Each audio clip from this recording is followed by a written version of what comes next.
And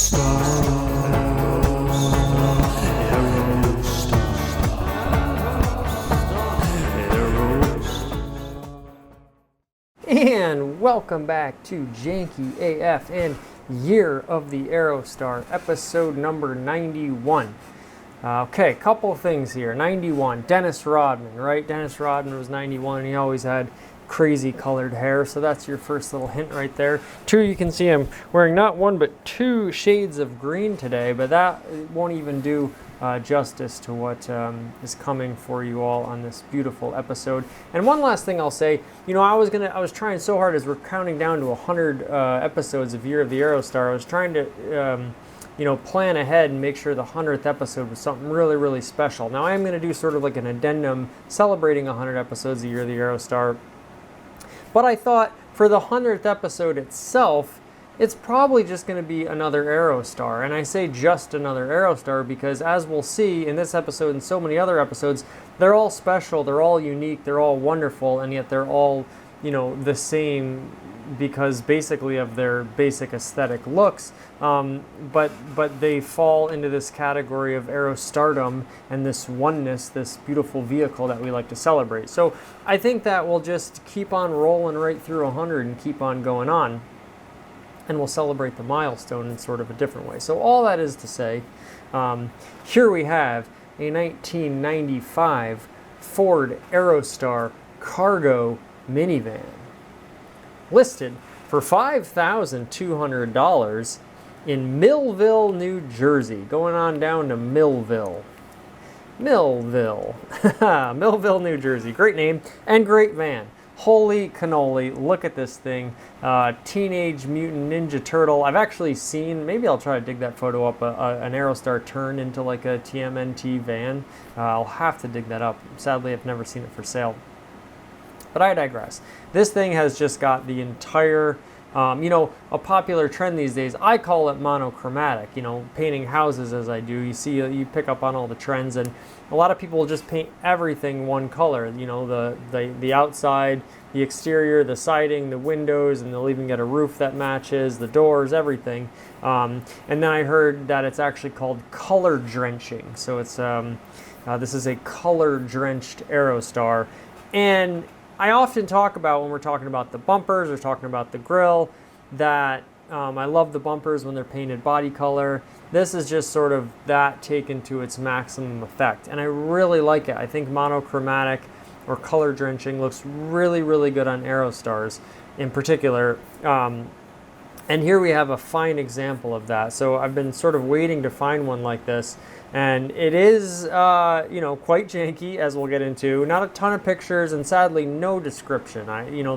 They just, it's what a tease to see this van and not get some sort of little inkling into the story behind it. But we'll have to just, sort of make up our own story. And there's a bit of Aerostar sleuthing to do in here as well. But, let's just zoom in here quickly and, see my computer is a little choppy here on Janky AF. Just behold, it is a cargo, and I was always talking about how I hadn't seen in a while. A lot of the cargos I'd seen recently had that sort of half window. This one's full panel cargo, which I think works great for the bright color. And to tie it back in, the Dennis Rodman lime green, hopefully everyone got that. Your bezels are painted, your grille is painted, your bumpers are painted, your mirrors are painted, your door handles are painted, even your windshield cowl is painted. This little strip of plastic here. Your wipers are not painted, which I think is probably a good thing. They showed a little bit of restraint because sometimes you see these things painted, these wiper stalks, and it just never seems to really hold up. It's usually done kind of shoddily where they're just kind of going nuts with the rattle can. So I actually like that those are not painted, and it looks like that, a little bit of taping or something was done. Your little stalk that your radio antenna comes off of is not painted. But behind the door handles, they just let it ride there. Now, let's see if we can read this. I'm trying really hard to read this, and I just can't make it out, which bothers me because I wanted to see the former business. Now, it looks like there's some sort of martini glass here. I don't know if it's like a slushy company. I thought I saw that in another picture. I wish I could tell what exactly this van, what sort of business this van was was in before it became this lime green dream machine.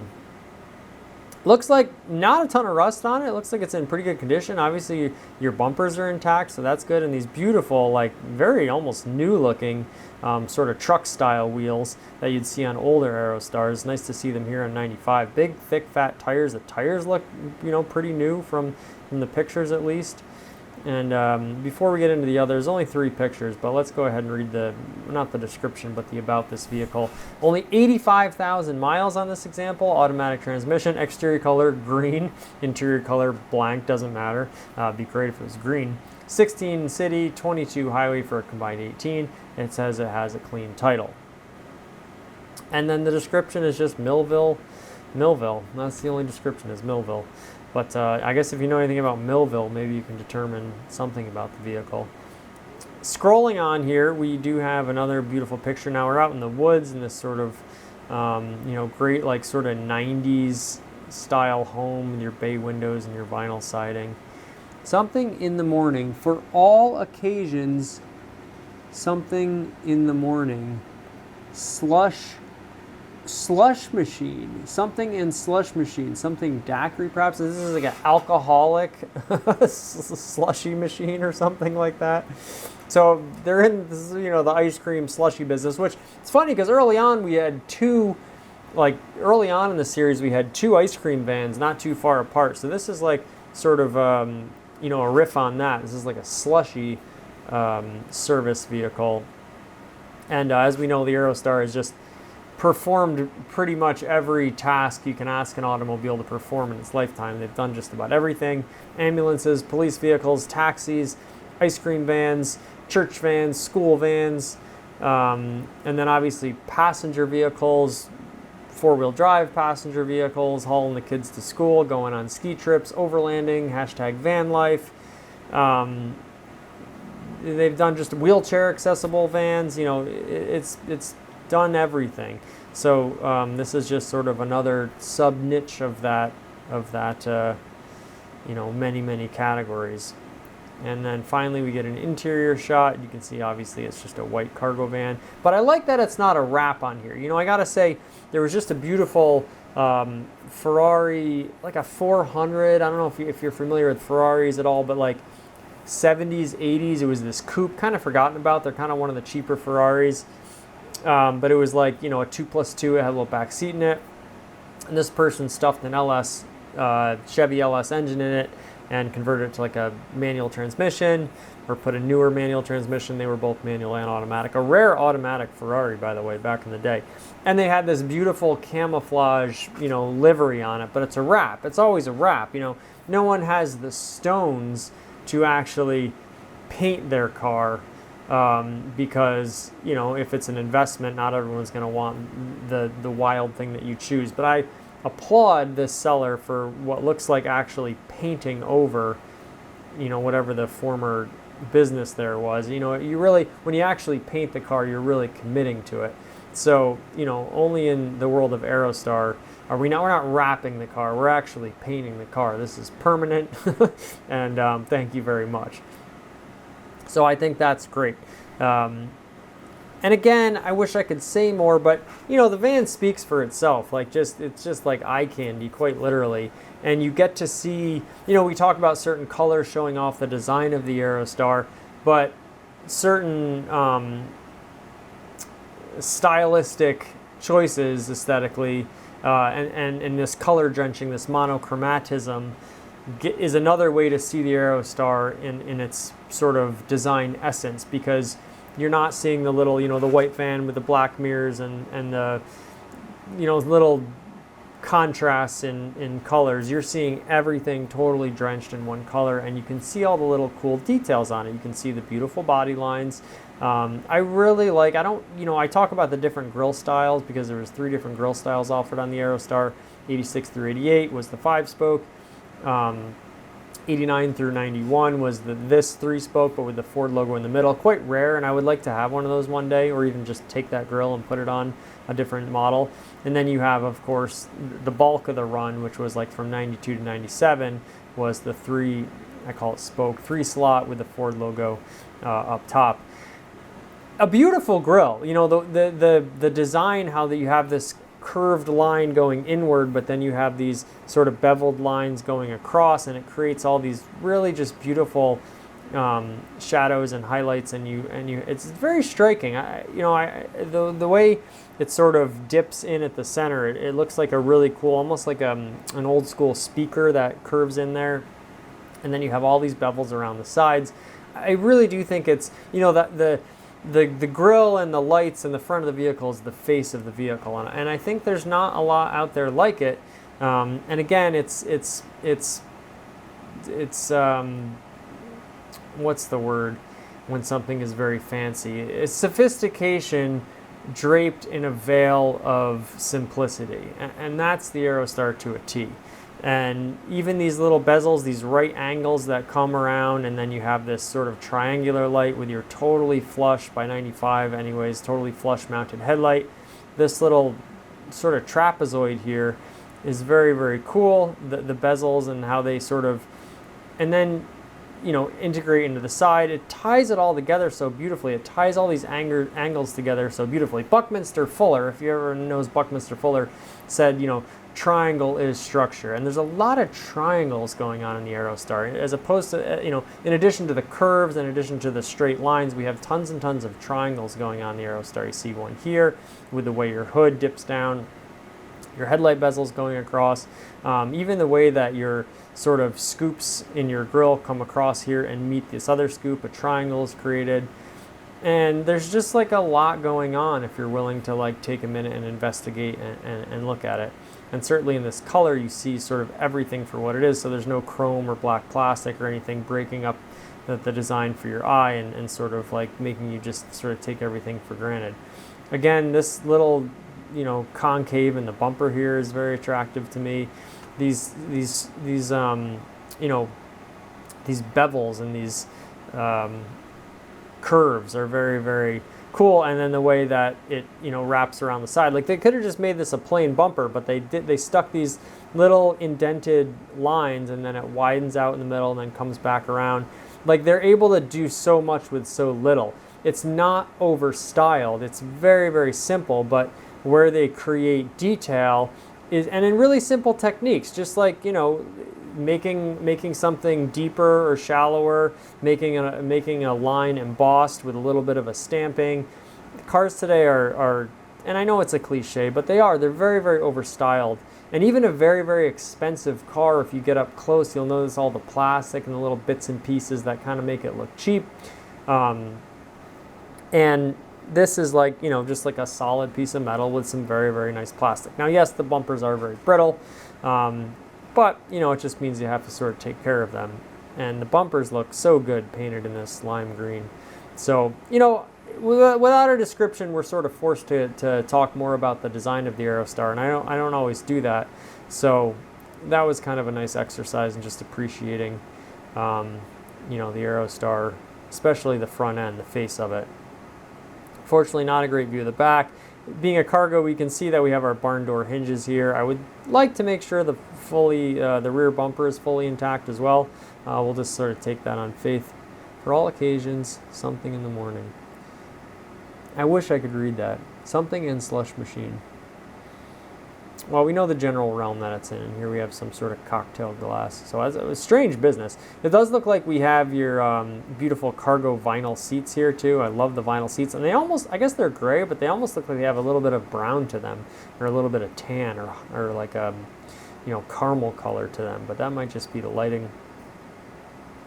$5,200, 85,000 miles, pretty low mileage, but again, without our description, we just have no way of knowing what condition this vehicle is in. And here we go again. It almost looks like these seats do have like some tan to them as opposed to just like the normal gray. Some tan vinyl cargo seats would be very, very cool. You do have your spare tire here.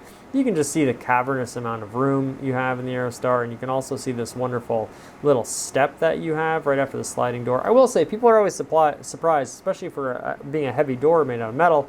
And both Aerostars I've had, I've never had a problem with this. They slide very, very well. This door was made very well. They're usually always balanced. They usually always slide very well, even 20 or 30 years on. So that was just another nice little thing. Some of these sliding doors can be really awkward, and the Aerostar, whatever, sort of track system or bearings in there, seems to work very, very well. And you have this little step up. It's beautiful. This little cutout section, which gives you a natural step into the thing, so it's easier to load things. Just another very nice design feature. And even in the standard, and this almost makes it look a little small, to be honest, but you can see just that so many of these spaces, they're awkward. Like my 2015 Prius, it's got, you can, lengthwise, you can fit a ton of stuff, but the way in so many of these cars now too, the hatches, it won't just be like a box. It'll be narrower on top and then it'll widen out. But if you just have like a tall, like a dresser or like an appliance, like a dishwasher or something like that, it's very, very hard to get it in because it needs to be tall and wide. And the Aerostar just accommodates that so well. And now you have, of course, like the Ford Transit, but and that's still a good vehicle, but it's a little bit compromised in the passenger department, where the Aerostar, there's no compromise between a passenger vehicle and a cargo. Now, obviously, as the cargo guys with the barn doors, it's made expressly for being a cargo, but you take a passenger vehicle and rip out the seats and you have a cargo version minus the barn doors. And the lift gate, it's easy enough to use. Now I do wonder if you're able to put seats in a cargo version, or if they took those, bolts out altogether, because that would be cool if you could just slap a bench seat back there, but there's no seat belt, so that becomes a problem. But now if you want to go out and buy a minivan, like the new hybrid Toyota Siennas are awesome, and you're getting really good mileage in a minivan, and you have that cargo capability, but those things are like $45,000, which is just a lot of money. So, the Aerostar, there really is nothing like it, because it is this dual purpose van where it functions equally well as a passenger vehicle and a cargo vehicle. And for a lot of people, they want that. A lot of working people, they want that. They want to be able to put their child in a child seat in the car, but then take that seat out and use that vehicle as a work vehicle. So again, I wish that Ford would remake the Aerostar as an EV. Now it seems like they're not going to go that way because of the Transit Courier was just announced. And this VW ID Buzz, the VW sort of like minivan, I think is doing such a good job of cashing in, and I think it will be like sort of a dual purpose cargo / passenger van.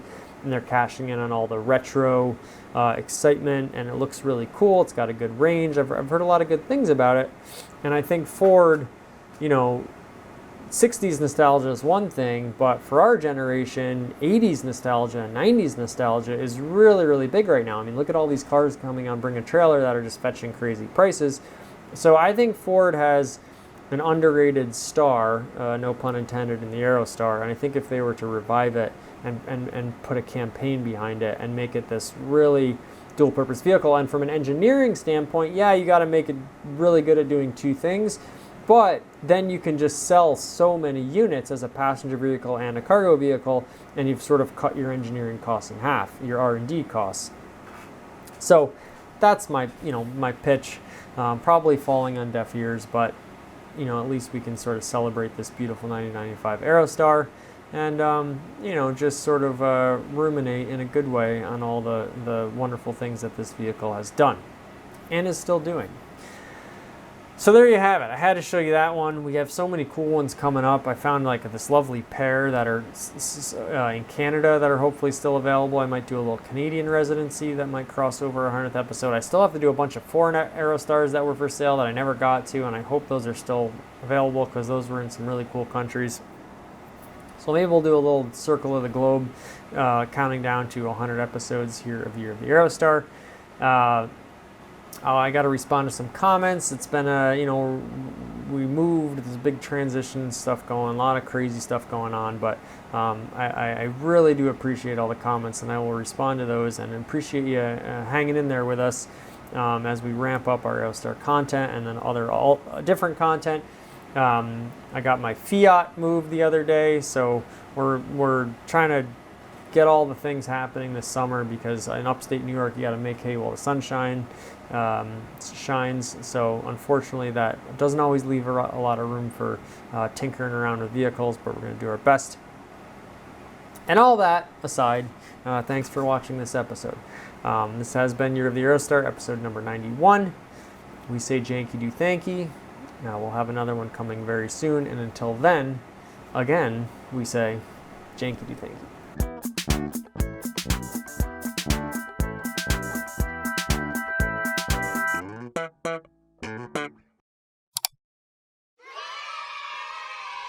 One small step for man, one giant leap for mankind.